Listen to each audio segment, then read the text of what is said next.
situation where you are just about to execute something that you've been planning for a very long time, or you're just going to be taking a risky decision that you're aware is extremely rewarding. But then there is a voice in your head that just keeps saying, you know what, you shouldn't be doing this, it's not worth it. Or you identify yourself as someone who's stuck in this infinite loop of overthinking, people pleasing, and continuously doubting yourself.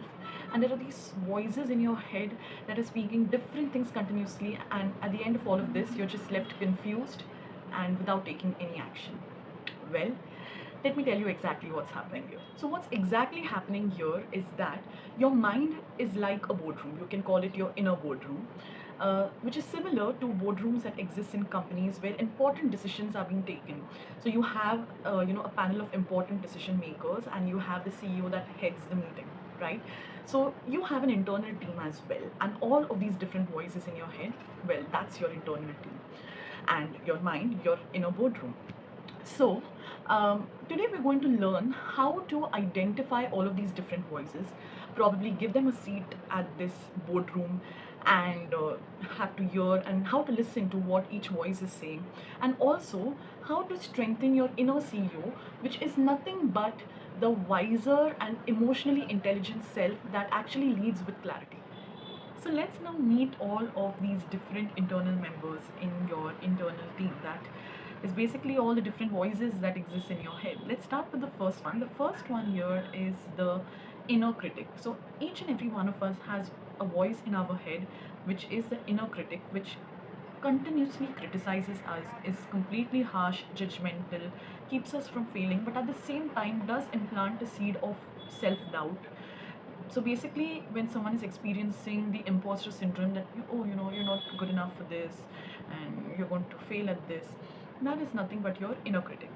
Then let's talk about the next voice. The next voice, or the next internal member on your internal team, is the voice which is the people pleaser voice. Now, this is a voice in your head that continuously says things like, but are people going to be okay with this? I don't really want to get into people's bad books. You always are seeking for validation externally from people. You want to be in their good books. You don't want to enter into their bad books. And sometimes that even keeps you from taking the right decisions or doing the right actions.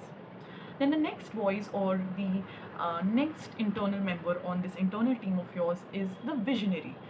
This is a voice in your head that dares to dream big, has big plans, big dreams. This is a voice in your head that tells you you're unstoppable, and that the sky is the limit. Just dream as big as you can. And then you have the fourth member on this team, or the next member in this internal team. The voice here is the voice of a logical one. Now, this voice is completely looking for facts and evidence. So, this voice would sound something along the lines that we do not have enough of facts or enough of evidence to say that this decision is the right decision to take, or this is the right action to take. What more evidence can we collect, or what more facts do I have that this will definitely work? So, this is the logical one.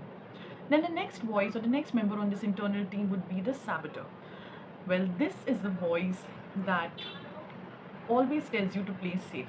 So the moment you're planning to do something risky, or you're planning to take a decision that has the slightest of risk involved, this is the voice that is going to stop you from making that decision or doing a specific action, stating that this is too risky, this is not a safe space, and we should kind of play safe. We should not be taking the risk is definitely not worth it, and it's going to try to convince you that you shouldn't be doing anything risky because you can just lose it all, and it's completely not worth it. And the next voice is the voice of your inner child.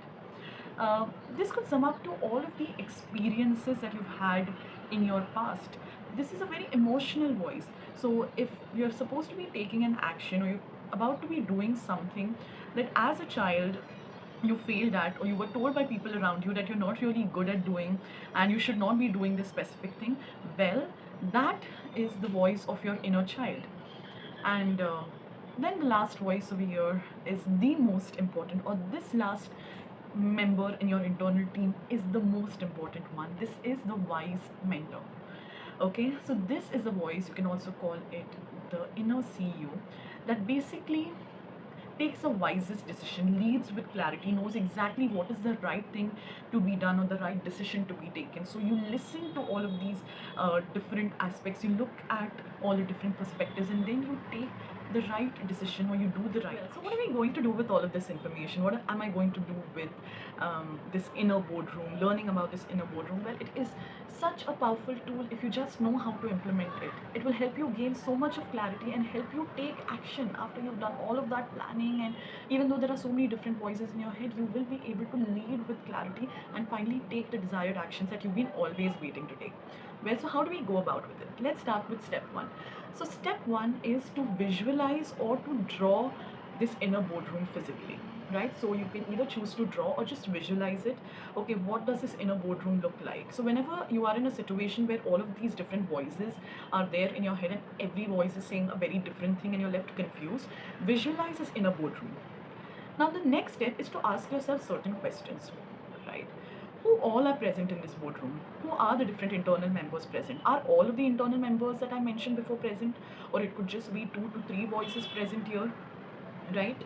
Which voice is the loudest voice, right? And the voice that is the loudest is this voice at the head of the table that is taking over all of the other voices, where you can't really think about anything else or choose a different perspective, right?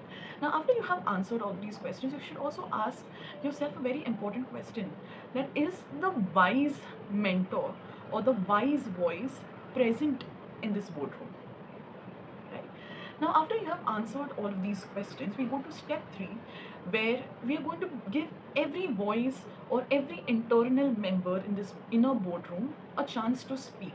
So rather than getting overwhelmed about, oh my goodness, there are so many different voices and I'm so confused and I don't really like it, what, let's just scrap this for now, let's do these things later. No, just take your time to actually listen to what each voice is saying.